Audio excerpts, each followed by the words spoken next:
Welcome to Kendal on Hudson and what is going to be a fascinating webinar with people that live here at Hudson, Kendal on Hudson, and can really share with you what it's like to be a part of this awesome community. My name's Lois DiStefano. I'm the Director of Marketing. I'd like to introduce you to a few folks. First, there's Mary Kate McLaughlin. Mary Kate, give a wave. There you go. Mary Kate's one of the sales counselors here.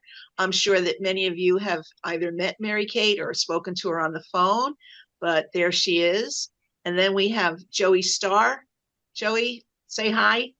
Hello, There you everyone. go. Joey puts all of this together, your reservations. He's monitoring everything as we go through, and then there will be a recording after this that will be going out in about a week. So keep an eye out for that. During the presentation, on the bottom of your screen, you're going to see a little box that says Q&A. There's a button. So if you want to ask a question as the presentation is taking place, just click that button, enter your question, and that'll be answered either right then and there, or it'll be held to the end of the program to make use of that question and answer button. That's how we're going to be able to communicate with you. So what are we doing here today?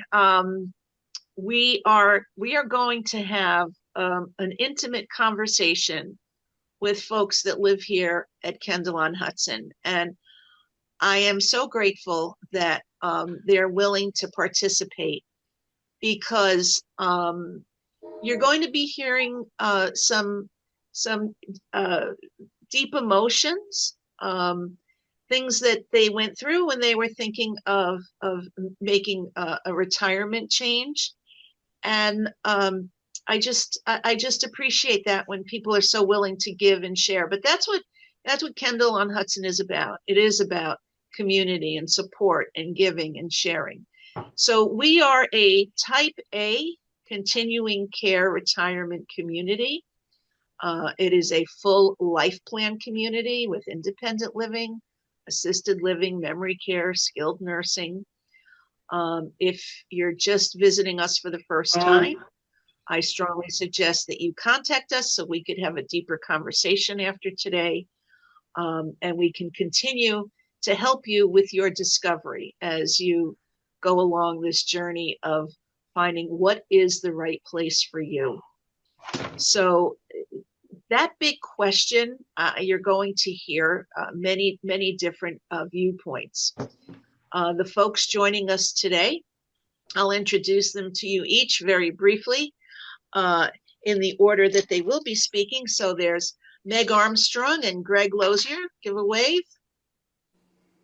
They have been residents here 2 years, I believe, and can give you some wonderful insights as one of our recent residents. Then there's Claire Tenney, who moved here from I always get it mixed up, South Carolina, North Carolina. I always make that boo-boo. North Carolina. And Claire is very new. Claire moved here in December. And then there's Hank Schatt, who has been here for 7 years and also was the chair of the Residence Council for some time. And then we have Muriel Fox, who is a 15-year resident. So look at the wide span. You have residents' views from just a few months to as long as 15 years. So that'll give you a good idea. We've been open for 20 years, and we have a wonderful track record. So being that we have this fantastic group of people, we're going to get this show started. Meg and Greg, we'd love to hear from you as a couple, and tell us a little bit about yourself, and what would you like to share with the audience that we're with today? Thank you, Lois. Good morning to everyone. Welcome. I fully suspect that there are some waitlisters out there that we've probably already met in the bistro and other kind of times. Glad to see you. And for those of you who are here for the first time, welcome to Kendal on Hudson. We hope that what we have to say today might help you on your journey of thinking about the rest of your lives. I'm going to speak for a bit, and then Meg will speak. Uh, following what I have to say. We're happy to share something about our decision process in coming to Kendal. In fact, I want to frame it as rethinking our future. It began by asking ourselves, how should we be thinking about the next 10 to 20 years of our lives? And there are three aspects to that question that I pose to you. First, how had we been thinking about our future up to that point?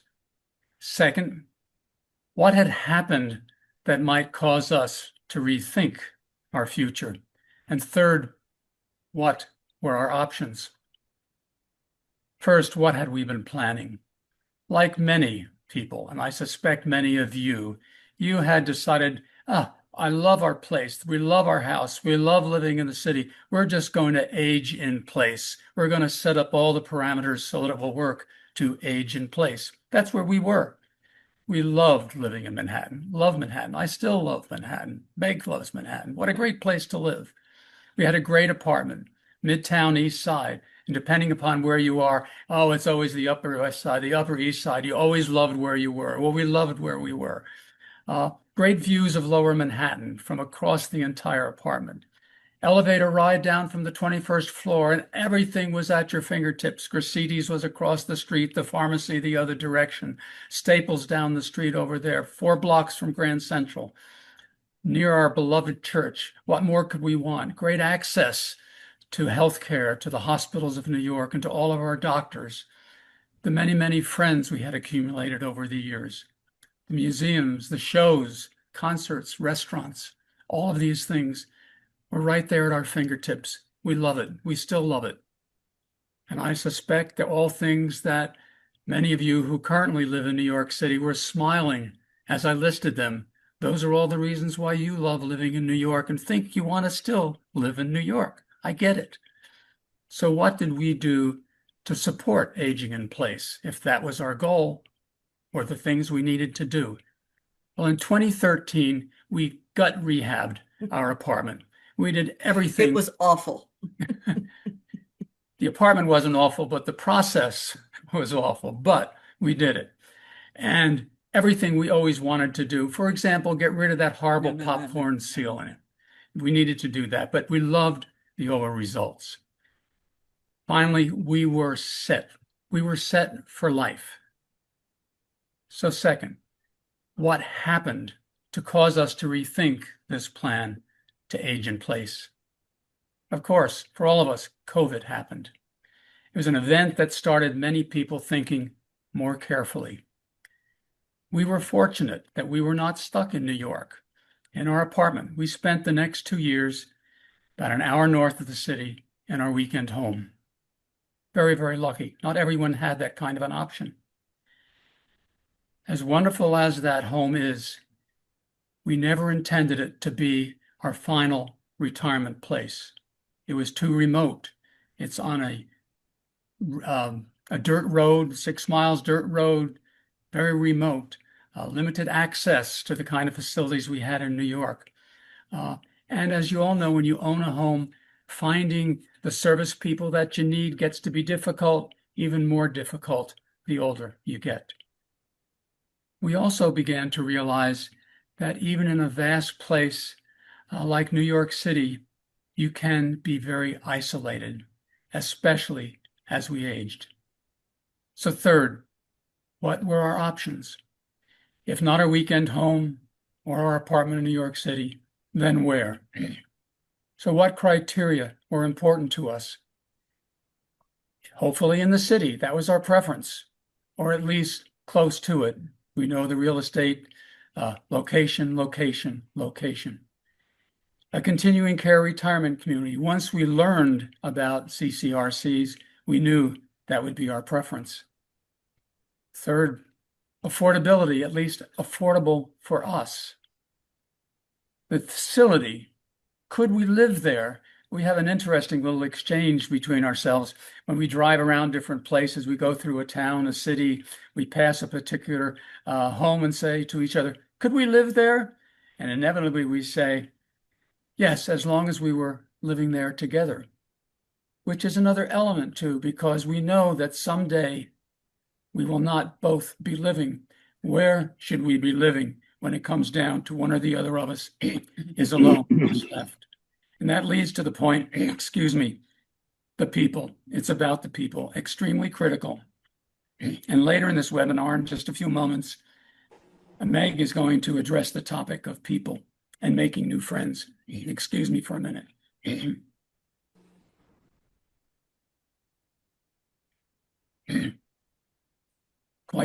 Quite quickly, we discovered Kendal, and we found that Kendal addressed all of these criteria with 5 stars. We decided very quickly that we were ready and moved forward with the decision process with Lois and beyond. It was important to us that we focused on what could be and not on anything we could be giving up or leaving behind. And I think that's a very critical thing. I'm going to repeat that. It was important to us that we focused on what could be and not on anything we could be leaving, giving up, or leaving behind. And really, it's a critical point I want to leave with you. So in closing, I pose 2 questions for you. 1, what are your criteria for making plans for aging? And 2, if your plans encompass change, when do you initiate that change? And to address that question of when, I'm going to defer to my other colleagues, particularly Hank Shackdon here, who I know will provide some excellent guidance later in this webinar to that question as to when. Meg? Well, first of all, hello to each of you out there, wherever you are. We are absolutely delighted that you're joining us this morning. I'm going to focus on something that everyone here feels and is going to say, and that is the people. This decision has exceeded our expectations in every possible way.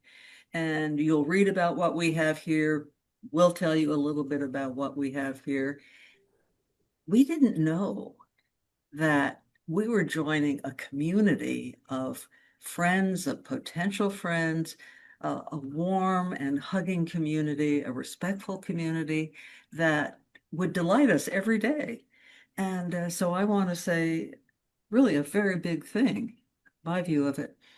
At this age in our lives, it really is hard, isn't it, to make new friends, real friends. As an adult, it's always been a bit challenging. I have to say, living here is full of potential friends. In fact, we have lots of friends from the first day we came. In fact, the welcome was so warm. One of the first nights we went down to the bistro, our informal eating area, it's kind of scary. It's like going to a reception where you didn't know anybody or a party where you didn't know anybody, although we did know some people already. And we sat down at a table for 4, just the 2 of us, feeling shy, not sure what was going to happen. Within, I swear, 15 seconds, a couple came up and said, "Can we join you?" We said, "Absolutely." By the time we got to the main course that we were eating, there were 8 people gathered around this table, pulling up chairs and welcoming us. You see, when you first come, you get a green dot on your name tag. So there's no hiding. Everyone knows you're new. So here we are within a few days, all these wonderful, smiling, welcoming people at our table. And that has only multiplied as we have lived here longer. And some people ask us when they come here for a lunch, how do you make friends here? Well, you don't have to do very much. You just get in an elevator, you walk down what we call Main Street, where we get our mail. We go to a committee meeting, we go to dinner in the bistro. almost anywhere you go, including just opening, I'm pointing toward our door, opening our door. We love our neighbors just on our hall, but walking down the hall, we're bumping into other people. It's like a village. Everyone really does look out for everyone else. Now, that's not in the literature. That's why I'm talking about it, because I care so passionately about the notion of home. Because each of you out there probably at this point in your lives have wonderful homes or apartments. You've spent years making them perfect for you. They hug you when you walk in. And the notion of home, when you come here, is really does take a little bit of time to figure out. And I've always been interested in home. I've always been interested in the magic that happens where you live and how you make it magical. Um, and so I took a while, I have to say. We have a gorgeous apartment. Thank you very much, Lois. Everyone here has a gorgeous apartment. Uh, it took a while for me to figure out what our home would be, would feel like, would look like. And we run into our neighbors who say if they've only been here a year, sometimes 2 years, I still don't feel as much at home as I'd like to. The point is, this is a place where you can craft, you can create, you can imagine the next home in your life. And I can tell you now, I'm going to point around us, we love the home we have. And so I want to go back to friendship, just to close my thoughts on this. We know from the research that isolation is a killer at this stage in our lives. And I'm fortunate to be married to this wonderful man. That said, we know what the statistics are, and one of us is going to go first, let's admit it. And so being alone is a real problem. And what I love about Kendal is that it's like a buffet table of wonderful people, of intriguing people, people who become friends of ours uh, at warp speed almost. So we are very blessed to live in that kind of a space, an emotional space. So I guess if you take away anything from my remarks now is we love Kendal. We love living at Kendal. We love the decision to come here. And I will just say parenthetically, moving is awful. It's not going to change no matter where you move, how you move, whatever. Put that aside.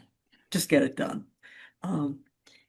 And most of all, I have to say we love our new friends. It has been magic for us. It's been warm. It's been emotionally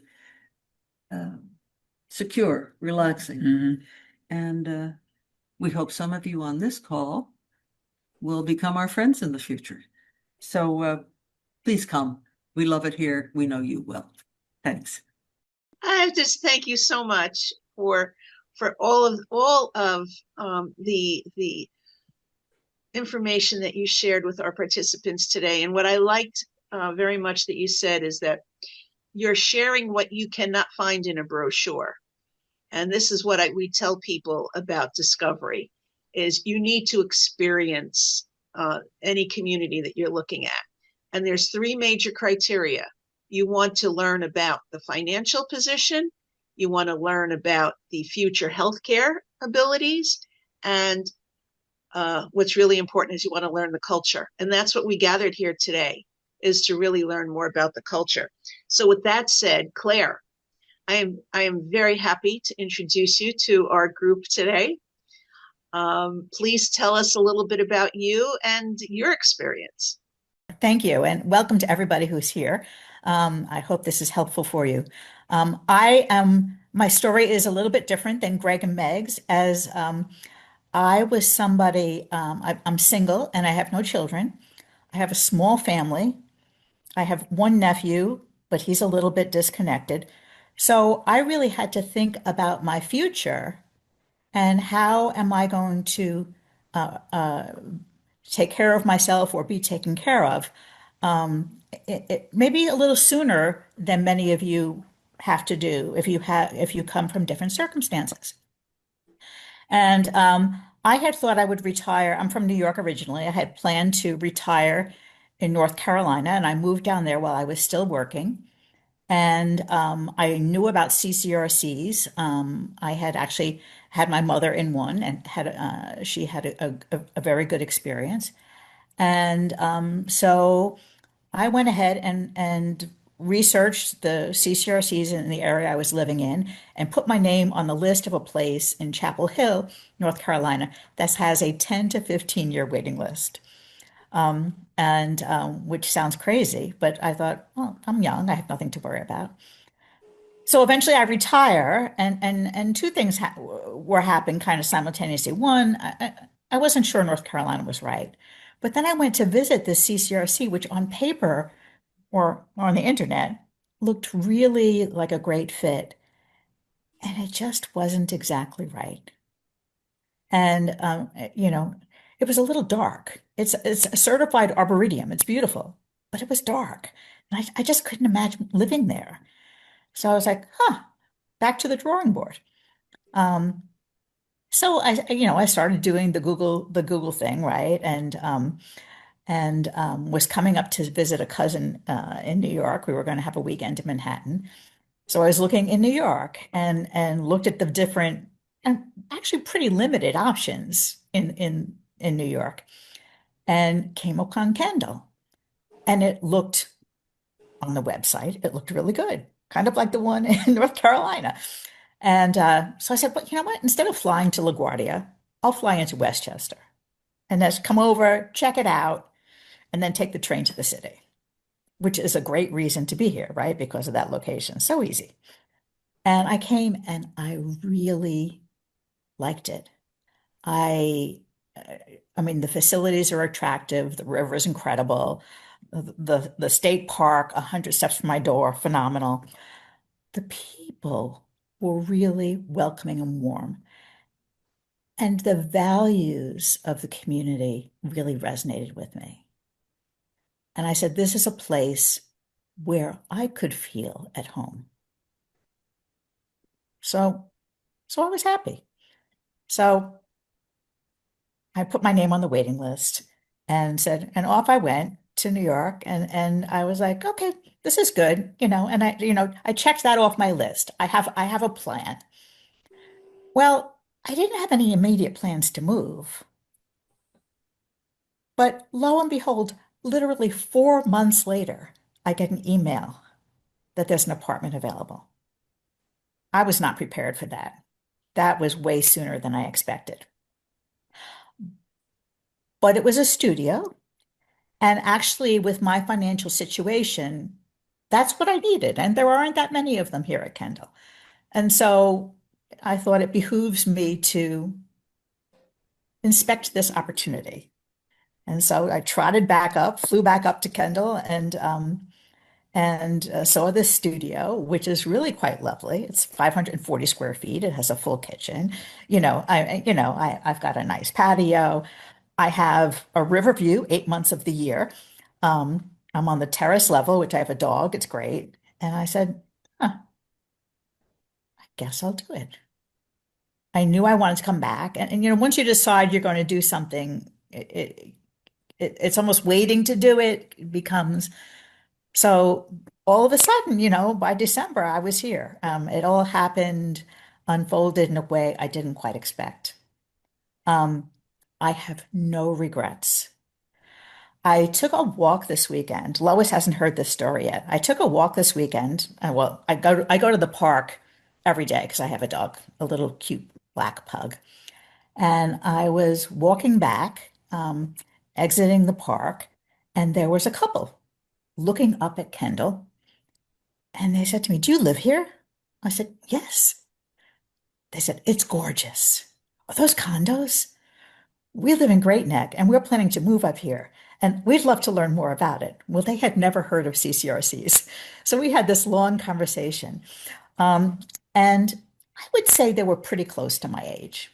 Um, and the woman said to me, but you're too young to be in a retirement community. And I said, no, no, no, no, no. You don't understand what it's like to live at Kendall. I said, friends of mine just got back from Africa. You know, I said, I mean, yes, there are people who have lost some of their facilities and mobility, and it's aging. But this is a vibrant community. This is a people who are uh, intellectually with it, engaging, doing fascinating things. Now they've had fascinating lives, but it's still it's a very vibrant community. Um, I when I was doing my financial planning, I my planner sat down with me, and you have to do this. I had to do this incredible kind of budgeting thing, and they broke it down. They said, okay, we like to think about it this way. Your spending in retirement is not stagnant. We have what we call the go-go years, the slow-go years, and the no-go years. And that was a lot about travel. But I think it's a way that people look at CCRCs, and think about it. And this is not a place for you if you're in the go-go years. And I say that's not true. That's not true. I have an apartment. I've got the park. I've got a bazillion things to do here in terms of committees and activities and entertainment. I have all the riches of the Hudson Valley. I'm involved in volunteer work out in the community. I can go into the city. Life is full. Life is very full.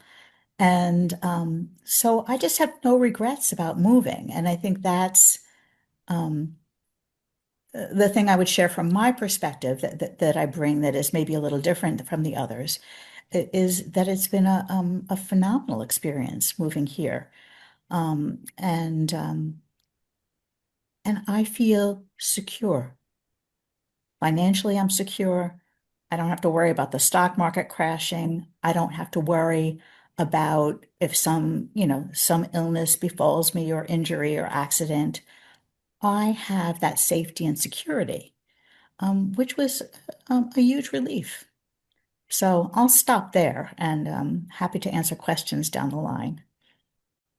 Claire, that was so beautifully said. And I have to say, and Mary Kate will agree, there's there's that time, that moment when someone decides that they want to move in. Like, they look at the apartment and they know inside that their guts talking to them, and it's like, I want this apartment, I want to do this, right, Mary Kate? There's a Mhm. whole different look on their face. I mean, and we Special get very moments. happy together, right? We get very excited. And Claire, you've just, in the short time that you're here, you've made a really big impact on the community too. So and as do everybody here on this panel. But thank you very much. And I'm so glad that you met those people in the park, and I bet they're glad they met you. Absolutely, absolutely.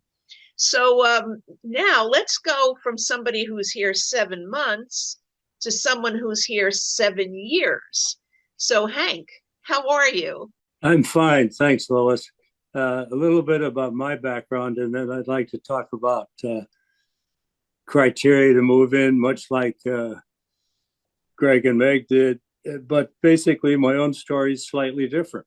I'd lived in the corporate world for, most of my adult life. I was lucky enough to work for two very large corporations, both of which I was CEO. And then I wound up in New York, working for a private equity company as their first operating partner. So a full life up to there. But my wife, Nancy, at the time, just said to me, "Look, we need to think about our kids. We have 4 kids, 10 grandkids, and we need to take the burden of them worrying about us as we age, as we will, because they're very wise people. We need to take the burden of them worrying about us." And she said to me, "I don't want to live in a 10th floor apartment overlooking Central Park when you're gone, because it'll be lonely. I just really don't want to look forward to that. And we ought to move before we need to." I was the reluctant partner. I spent a lot of time pedaling backwards because we love New York, et cetera, et cetera. But she had me read a book called Being Mortal, and pointed out to what Greg and Meg talked about it is unlikely you're both going to hit by a truck at the same time. And if you're single, it means that you will be thinking about this the same way. So I procrastinated, et cetera, et cetera, et cetera. But the book turned me around, and I said, damn it, she's right. So I opened the door and said, let's go. And she said, not yet. So within 3 or 4 months, we sat down, as Meg and Greg said, and did criteria. I won't repeat them because basically that's been covered. But basically, we started out by saying we wanted a not-for-profit organization, because having lived in the for-profit world, I was very worried about incentives. And so we then had never heard of CCRCs. We educated ourselves, and basically not-for-profit was the first thing we were going to look at. The second thing we were going to look at is we wanted all 4 levels that might require one of us to take advantage of, and that was independent living, assisted living when needed, memory unit if needed, skilled nursing when and if needed. So CCRCs became our basic criteria. We also wanted to live within a half an hour of the city. I was still working. Nancy was involved in many, many activities in the city, and we commuted a lot. I'll cover that in a minute. But basically, what really attracted us, and both Claire and Meg and Greg had talked about this, and I know Muriel will, was the people. This is not about facilities. It is not about, once you make your mind up that you're going to do a retirement community, and once you make your mind up, once you assure yourself that both it's not for profit and currently in good condition economically, which having come out of the business world, I spent a lot of time at. But basically, you're talking about human beings, and you've got a pretty good representation of, recent people, Claire, people who've been here enough to know what they're talking about and can talk about it articulately. And Muriel, who'll finish up here in a minute, who's been here longer than certainly I have. But basically, it's all about the people. The ability to live a lively life and an interesting life as you age is precious. And once you satisfy yourself about the criteria, that basically you then are really looking at the environment in which you're going to live in, because you're going to be spending, most of your time with the human neighbors that you have. We have 222 units, 81 are male, 188 are female. Basically, these are two, without exception, interesting people. The community itself places a great reliance on its resident body, both for its leadership amongst its many, many committees. When I got here, there were 16. They're now 30. If you don't see something you like, start something, and you'll be welcomed, et cetera, et cetera. So it's all about the community. My own personal experience was including losing my wife about a year ago, a little over a year ago now. And I was so glad. The only assumption we had made was that I would go first. And of course, that's the statistical odds.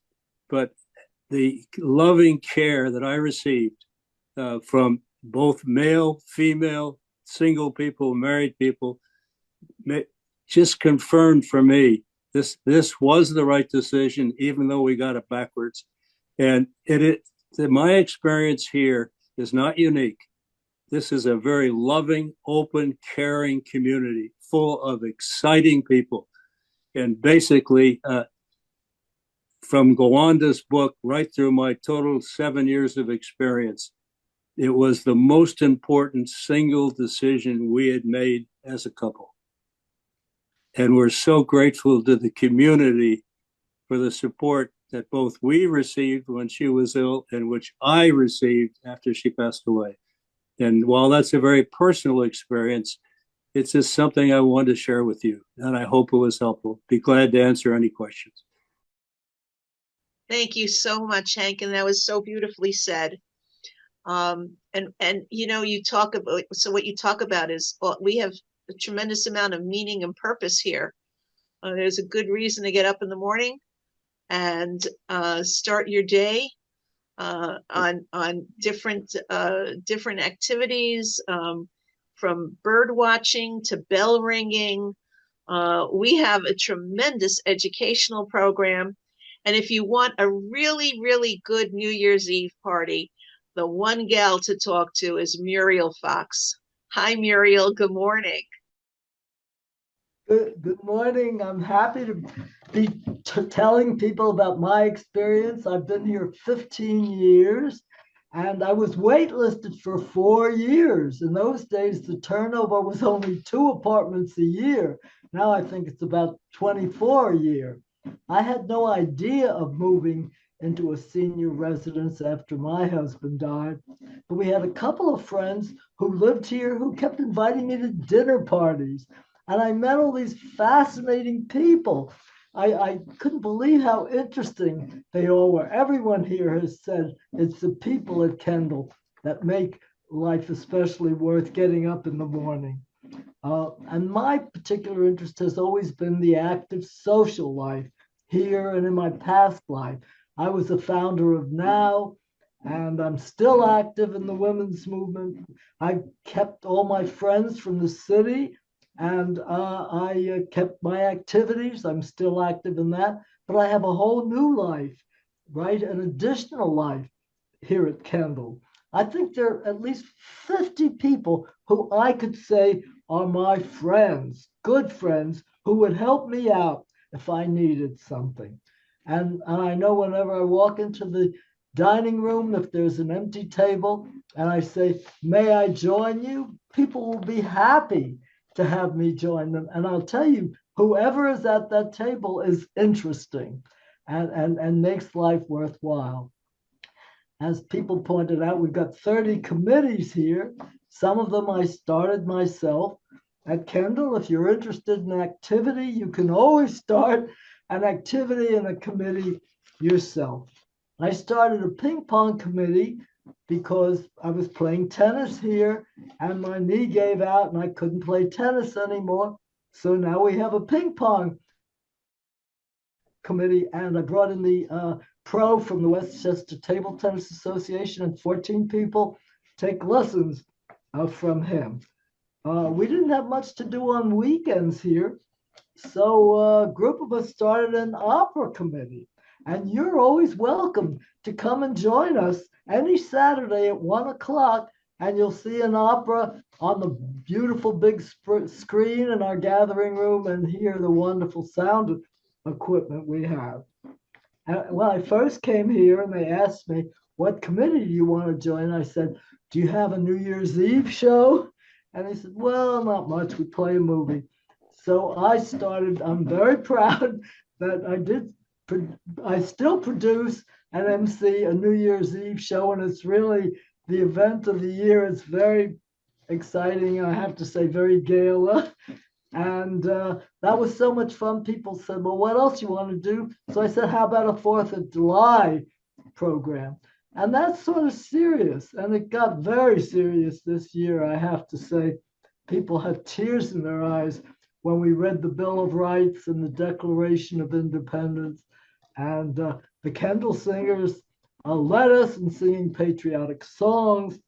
And we have the Kendal Airs, who's a group of semi-professionals who really make it a lot of fun. So we have entertainment as well as a lot of thinking and educating among people, frankly, who share our values. And I'm also on the Dining Advisory Committee.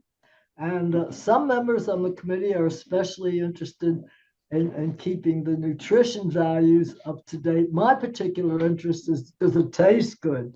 My husband and I prided ourselves on being gourmets. We traveled all around the world to restaurants everywhere, and so I keep them interested in ideas about gourmet food. I'm on the staff of our magazine, which is the Kendal View, and we're very proud of it. It's a really wonderful literary magazine, beautiful pictures, and very interesting stories. And so that's something a lot of us are interested in too. I might mention that I'm 97 years old, still keeping very active. And I think, I do believe we stay younger here at Kendal because of our sense of community, which makes us feel comfortable and taken care of.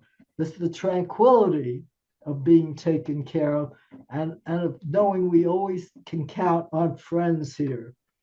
Now, if you ever have any questions, even very small ones, feel free to call any one of us who's just spoken. Just call Kendal on Hudson, ask for Muriel Fox or one of the other people, and we'll be happy to answer your questions. And incidentally, you don't have to be active on committees here. Some people like to be private and quiet, and that's fine too. But we do have a good time here. It's a whole new life on top of our previous life, and I'm interested in keeping it to be fun. And so far, I'm having a good time here. I love it. And we do know that you do, Muriel. And any party that you're doing, I'll be there for sure. They're all good. So, one thing that was so surprising to me when I first started here was that there's not an activities director. Um, we have a director of resident services here to serve the needs of residents, but there's not an activities director. That's what the residents do.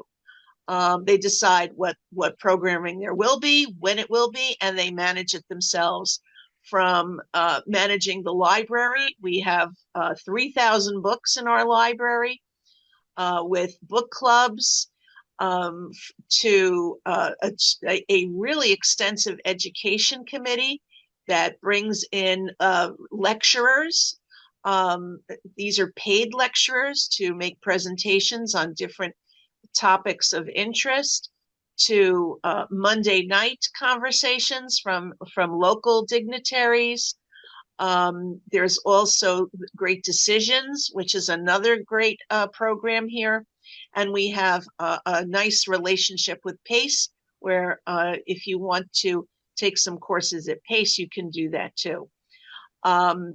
There's chorus, art. Oh my gosh, we have such a great group of artists here, from collage to watercolor to fiber arts, quilting. Really, really talented people. There's so yeah, the chorus, the art, the music concerts on Sundays. They're phenomenal. And you get language programs. There's Spanish, French, German conversation programs. So I could just keep going on and on. But bridge, card games also. There's bridge and canasta. Um, the physical part of our community has a phenomenal gym with all top of the line AI equipment, indoor pool, the park with acres and acres of walking. We get a great dining program from our dining team with a meal a day. You don't have to worry. As I say, to me, cook is a 4-letter word, but if you still like to cook yourself, you get a beautiful kitchen, gourmet kitchen in your apartment to continue to do so. So with that said, when you are learning and wanting to understand better what a particular community is about, I said earlier, you want to check out the finances, you want to check out the health program, but you want to know the culture. It's not about the color of the paint on the walls. It's about the people who live here. A great couple that moved in, the gentleman loved to barbecue. And we don't permit barbecues on the balconies, but we do have a great big barbecue grill on our terrace that overlooks the river. And he started a barbecue club. Well, today, that barbecue club now has master grillers, junior grillers, folks that bring side dishes. I mean, it turned out to be a nice Sunday afternoon on the terrace over the river, grilling good food. And who knew? I mean, that's just how it pops up. Skits. People are doing skits these days now. And you know, here you give somebody a mic and a stage, and there they go. You know, that's all it takes. And that's the beauty of it. And the grandchildren that visit. There's on the weekends you can see families gathering here. During the summer, there's families that visit, grandchildren that stay with grandma and grandpa for a while. I mean, we have a children's section in the library. They can visit the pool. So it's really designed to give you everything that you want, that you would have at home. This is your home. This is your home. So with that said, Joey, how about if we start answering some questions that folks have been coming up with? Sure. And before I get into the first one, I just want to address everybody and just remind you that there's a Q&A button at the bottom of your screen. Please, you can still use that now as we're answering some other questions to add questions to the queue. And we'll answer as many of them as we have time for. And I'll do my best to just kind of steer it so that common questions are together. All right. So first, I got a question. Bert has a question for Hank. Can we get the name and author of the book on mortality that you discussed? Sure, it's that guy named Atul Gawande, and the name of the book is Being Mortal. Great. Next, this question. It's a story about he is a doctor. You may have seen him on CNN or any of the other major networks. It was a story about dealing with his father, and it was just awful. And he is a big proponent to go before you need to, and as am I, as you can imagine. Thank you, Hank. Next question I'm going to give to Greg. The question is, what advice would you share with someone who says they don't feel ready yet to make a change? Well, I'm going to draw upon Hank on this one because, you know, you're ready now. I think it's a critical thing because you need to make the decision before you think you're ready. Now that's, tautological. Say, well, what do you mean? What am I ready? Am I not ready? But before it's too late. And I think one of the things is people come on the waiting list and they come visit us and they say, well, I'm not ready yet. I think another 3-4 years, maybe. It may be too late. It may be too late. As I'm sure Lois tells everyone at some particular point, there are physical requirements that you have, hurdles that you have to get over, that there are certain diseases that if you have life-threatening diseases that are incurable, conditions that do not allow you to come to Kendal. You do have to complete a physical and the doctor, and you fill out a form and it is reviewed. You don't want to wait too long. Or I was sitting between a couple several months ago and she said, well, my husband is ready, but I'm not. He's 10 years younger, but I'm not ready to go yet. And, we need to think about these kinds of things. And Hank was shaking his head. Yes, so many people think, well, I'm not ready. Well, what does ready? That's why it's so important to go back. Hank mentioned criteria. I mentioned criteria. Come up with the criteria for yourselves as to what might help you get to the point of making that decision sooner than you think you're going to make it right now. It's so crucial to do that. Do you want to add to that, Hank? No, I would just echo that. But as Claire has described, this isn't just for people who are married and have families. This place is a haven for human beings. It is active. It is absolutely more active than you can possibly imagine. If you're interested, as I was in the how does it run and what do you do? Megan Greg came to me and said, "We understand you understand the cash flows of this place." And I said, "Yes, I do." Spent some time making sure I understood them. And we sat down twice, I believe, Yeah. and went over the numbers. And, I do that for people all the time. And it's great fun. You get to meet people. You get to understand uh, their own things they're interested in, et cetera, et cetera. So it's a feast. But again, I'll come back to it's not about the numbers. Those are fine. They're great, as a matter of fact. It's not about the facility. We're going through Project Refresh, as many of you already know. That's to sort of bring it up. Refresh is the right phrase. But basically, it's all about the people. And the sooner you get to know them, the better off you're going to be, even if you're reluctant. And I think Claire is a perfect example of a single person who got surprised, moved here early, and has already become a real factor here and an interesting person, like almost everybody here. So there are some recluses, like there are in any institute, any sort of group of human beings. But bless them, that's their choice. If you're at all interested in staying active, I would encourage you to come before you think you can. You think you should. Let's put it that way. Mhm. And for us, it was all about our kids and grandkids. Well, it wasn't all about us, but that was a big factor. So they didn't have to worry. I would tell you one more story. After my wife and I moved in here, our kids came rushing to see what it was like. It was very interesting. Three of the four came together. They walked into our apartment, turned around, and said, "Hey, this looks like your New York apartment."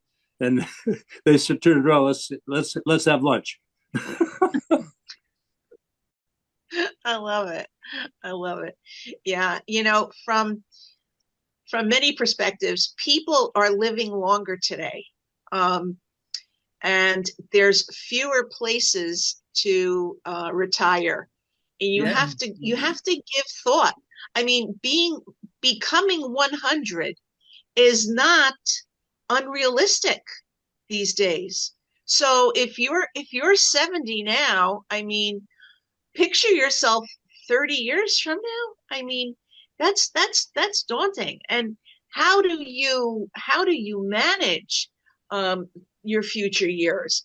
And because we are a type A community, when people do their medical application, we review it the same as an insurance underwriter because you are purchasing long-term care insurance. Your contract is a financial tool. And if think about this, would you be able to buy long-term care insurance today? Would you be able to buy life insurance or health insurance? If you have any progressive diagnoses or other situations that would prevent you, that's pretty much the same type of reflection that happens here because it's an insurance product. It's not about age. And the reason is that we have a continuum of care with 34 assisted living apartments, 13 memory care apartments, and 26 skilled nursing apartments. And because people live longer, you wanted to add to that, Hank? Well, I just want to add. I didn't mean to interrupt you, Lois, but It's okay. a life contract means, and you should make sure you come while you still can get a life contract. Basically means your economics do not change if you go to assisted living or Right. the memory unit or skilled nursing. And it's all self-contained within walking distance on our campus. You don't have to go outside to visit your friends or your families who are either there while they aged and needed more help, et cetera, et cetera. The economics do not change. So most places will say they have all these units, but you have to buy and sell your apartment, and the economics go up if you have to move into the assisted living or memory unit or there. Not here. If you're a life contract, which 90% of our people are, because they moved here before they needed to, as they aged, their economics did not change. Their monthly fee is the same if you're in the memory unit or skilled nursing as it is in independent living. And that is something people don't really dig into before they come. And I would encourage any of you to make sure you have a life contract that doesn't cause you to buy and sell at the worst possible time. Yeah, you've got to read the small print, and you really have to.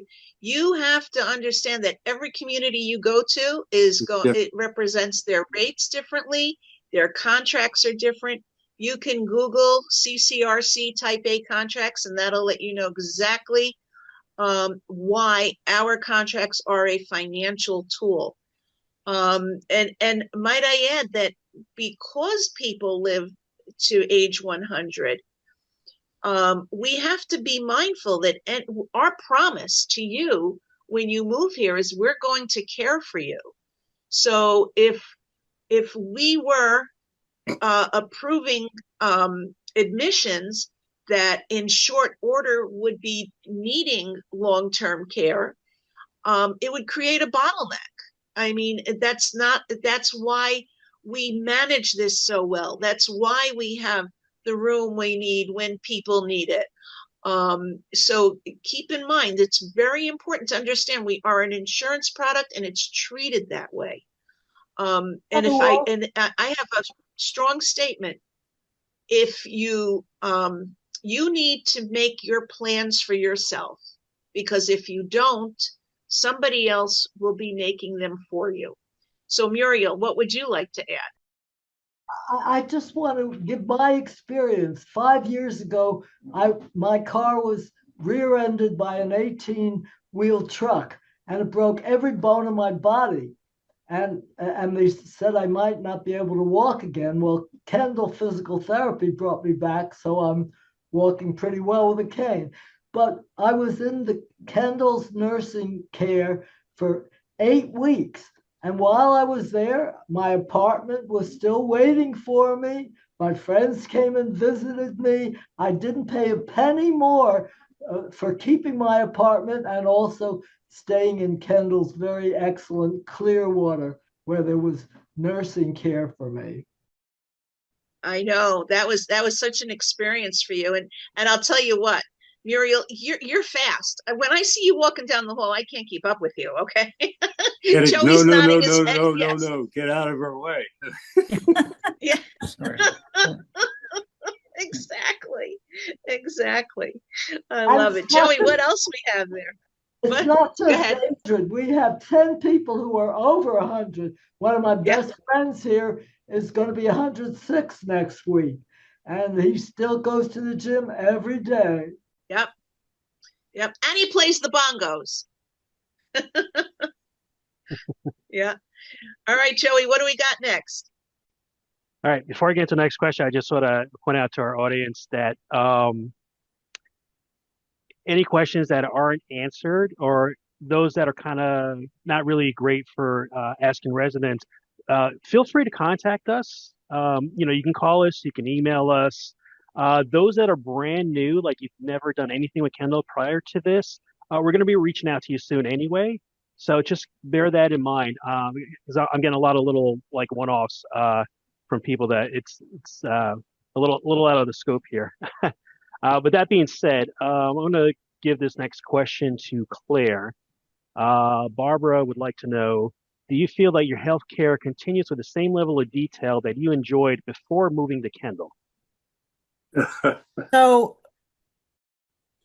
that's interesting because healthcare in the United States is changing dramatically and rapidly. And so I don't think, I think many people will say that their healthcare is different than it used to be. With that said, I have established my medical care, my dental care, my veterinary care, and it's all gone very smoothly. We have access to several major healthcare systems here in Westchester, with a full range of specialists. And so I think that it's fine. I was in Durham, North Carolina before I moved here. I was a part of the Duke system, and I had a dear, dear friend who has severe back problems and had to wait 4 months to get in to see a surgeon and another 4 months to get her surgery. The problems are universal, but so I find I have not had, I am very happy with the healthcare that I have here. Yeah. I just want to build on that. I love your answer, Claire. As we all know, life is changing dramatically, especially in the area of health. I want to say that our gym, we live downtown in New York City, is higher tech, better organized, better managed than the very expensive gyms that we know about in New York City or that we looked at. I was down there a few weeks ago at a time of day I don't normally go. And I looked around, and one of our neighbors, who I think is almost 100, is down there with a personal trainer. We have personal trainers, and he was lifting his leg slowly. He was doing exercises that were just beautiful. And I thought to myself, Meg, you ought to go down more often.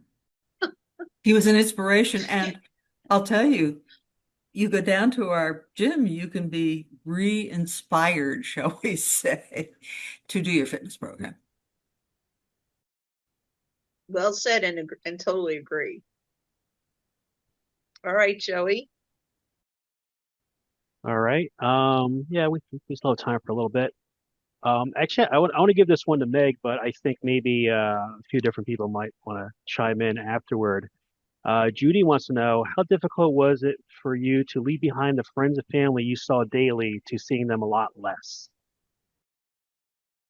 That's a wonderful question. Um, Let me answer it this way. I've been a Girl Scout my whole life. I still am. We have a song, many of you know it. Make new friends who keep the old. One is silver and the other gold. Muriel said it as well. We have kept all our friends in New York City and other places when we lived in Manhattan.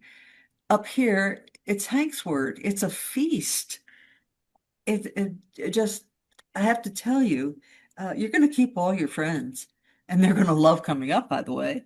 But it turned out, as Greg often says, we came to something. We didn't leave something behind.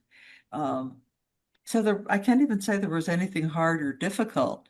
I should just add, they love coming up by train. So we do have the friends we've always had, and then we have a feast of new friends, a lot of them on this screen, I have to say. Anyone else?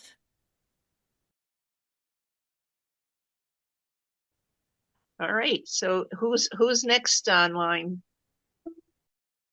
Next, Muriel, when you're exploring different communities, what is specifically about Kendall and Hudson that made it the right choice for you?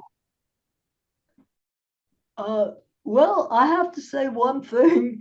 I don't know if you're going to like this, but it's progressive. Most of the people, frankly, are progressive, so that's something to keep in mind. And we're all active. We all write postcards. We march. We're still very busy. We're part of the world, and we're continuing to change the world. That's very important to me. And plus, that view of the Hudson that I'm looking at right now, I always dreamed of a view like that. And the sunsets are just amazing. Those sunsets are part of Kendal, and sunrises for people not like me, who like to get up early. It's just a beautiful place, and the sun just shines everywhere. Well, if you want to know more about Muriel Fox's years of feminism. You just wrote a book. Do you have it handy? What's the name Yeah, of your book, Muriel? okay. You just happen to have a copy nearby. Okay, it's called it's There the you go. The Women's okay, Revolution. the Women's Revolution, about how we changed your life. And I think it's the most comprehensive book about the modern women's movement. And incidentally, there's a huge bookshelf in the Kendal Library of other Kendal residents who have written books. including a Yeah. Pulitzer Prize winner. Right, absolutely. And incidentally, that library, you can get up in the middle of the night on a Sunday morning or anytime. It's never closed. If you suddenly feel you want a book, you can just walk into that library and look around and find a book for yourself. And the librarians are very helpful to you also. I think definitely Kendal is a self-selecting place for people who like to read books. I want to brag. Meg? I want to brag on Muriel for just a second, but I want to say in the library, we have comfortable chairs and quilts. So if you're down there at 3 a.m, you need a little more snuggie, it's there. I want to say to you, Muriel, how grateful I am. I know more about what you have done for not just women, but for the country. And we are so honored to have you here and grateful that you have been fighting the good fight for a very long time. So Well, thank you. thank you. And there's so many other people here who have really made their mark and changed the world. And it's fun to Yes. get to meet all of them. Indeed. Absolutely. Oh my God. How do you beat that? I don't know where to go with after that. Joey, how do we beat that? I'm not sure that we can. I think our best hope is to maybe go on to another question and just continue to shine Okay. on that one. Yeah. So I just got a really good question come in that I want to just throw at the top because I'm really interested in hearing them say it. This is for Meg and Greg. How did the couple manage selling 2 properties? Okay. First of all, it was hell. Out and out hell. We had a co-op in New York City, luxury co-op. And first, I will say, when we left Kendal, Lois, and we decided that we had chosen an apartment, I hadn't even thought about selling our apartment until I got back to New York City, and I said, "Whoa, we're going to have to sell our apartment." The fact that we had already made the commitment, I suppose this is kind of wimpy, meant that it was like I run rivers and rafts, and it was like getting to the top of a river, rapids. And once you start, you can't stop. And so with that decision, we moved more quickly than I would ever have moved in finding a realtor and, doing all the stuff. I won't say that it wasn't hard. We were leaving a place we loved. And in New York City, there are so many bells and whistles to selling anything, as it is everywhere, I suppose. It was hard. But we knew it was an adventure we were heading toward. We knew where we were going and that we loved going. So yes, it was hard. But we got through it. I think Claire said at one point, moving is moving. I would just add that Okay. I'm the sorry. Go ahead, Greg. it's a sort of ad seriatim. You don't necessarily sell them both at the same time. Did have to get out of the apartment in New York City. The critical thing that I would say to manage it is don't try to do it alone. Don't try to do it alone. Get help. Hire help. We have several companies, one's Home Again, which we use, but other people who they help you downsize. They help you go through all of, Meg did this, not me, all of you, you go through all of your clothes and what do you do and what can you take and how can you send something off to be repurposed? And then particularly as you get older, managing the movers and the unpacking and all those kinds of things, you don't need at this stage of your life. Regardless where in the spectrum from, we take people from 65 until, all right, wherever you are in that, don't try to do it alone, because that makes it more just the implied in that question. How did you manage? Well, how do you manage is by not trying to do something alone, or even as just a couple, because it's a disservice. It takes away from that whole aspect of I'm going to something, because then it's all the anxiety of having to do those things. Don't try to sell by yourself. We have a good friend who just sold her house out in Seattle, Washington, doing it without a realtor. Get a realtor. Don't try to do these things the shortcut way. That's my bottom line and how you manage that. Hank. Yeah, I would add to what Greg said. When we moved from an apartment that we'd lived in, almost 20 years, we hired, and there are a number of them to hire. I think, Lois, I don't know whether we give names about people that are available to do this. 100% agree with Greg. Hire somebody else that does it professionally. The people that we used came in, inventoried everything, said, okay, give you three choices. What are you going to send to your kids? What are you going to take with you to the apartment? What are you going to put in storage that'll be there for probably 10 years? So we wouldn't advise it. And anything is left, we will take care of. They took care of all of our books. They took care of all of the furniture that we didn't use, didn't want. They did absolutely everything. They came the day of the move, 2 days.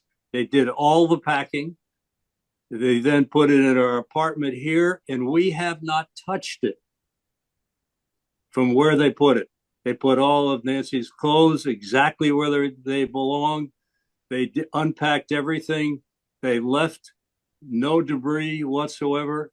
You need to hire somebody who knows how to do it. And given probably the economics to get in here, you will be able to afford it, and you should do it. 100%, 150%, for gosh sake, don't try to do it yourself. I can't resist Good adding advice. because we did hire someone cradle to grave, and they handled everything. Of course, it was so hard for me to move emotionally. Greg took it over, but beside the point. They moved one day packing out of New York City and the next day up here. And at the end of the day, this place, our new home, as friends of ours said when they came in, this is just like what you had in New York City. All our favorite stuff, our artwork, everything. And I will only close by saying, I took a look in the linen closet. All the towels were folded better than I fold towels, and they went from dark to light. Now, what's not to do here? I just, Yeah. before you, I'm sorry. I want to be sure that we don't miss the essence of the question at the beginning, selling two places, getting rid of two places. And I said, you need to think about it ad seriatim. In other words, trying to sell them both at the same time. If you sell your primary, whether your house or your apartment, whatever the case might be, if you can financially do this without selling both at the same time, it's a major emotional investment. So of your time and energy and everything. So, if you can do it, if you have two, if you can do it, do the primary one, and deal with the second one later on. I'm sorry, Muriel, go ahead. I didn't want that major part of the question I wanted them to feel we were answering it. I just want to say that we donate our art and furnishings that we still have left over to Kendal, and they grace our hallways. And we also have a give and take table. And once a month, almost every month, I'm giving something to the table of something that I don't need anymore. And I'm taking, it's amazing how I find things that I can use at the give and take table. It's true. And the staff love it too, right? Right. Yeah. But we encourage you to bring your artwork, because that's very unique to Kendal. Is residents' artwork is found throughout every corridor in every building. And you can give it on loan. or you can donate it to Kendal and you get a donation letter. So please don't leave your artwork home. We've got space for it. Joey, do we have time for one more? Let's see here. I'd say one more is appropriate. Not sure who to give this Okay. to, so maybe when I ask it, one of our panelists can raise their hand. They want to respond. Are there any activities for grandchildren when they visit, for example, during holidays or during the summer? Well, everything is open when they bring it.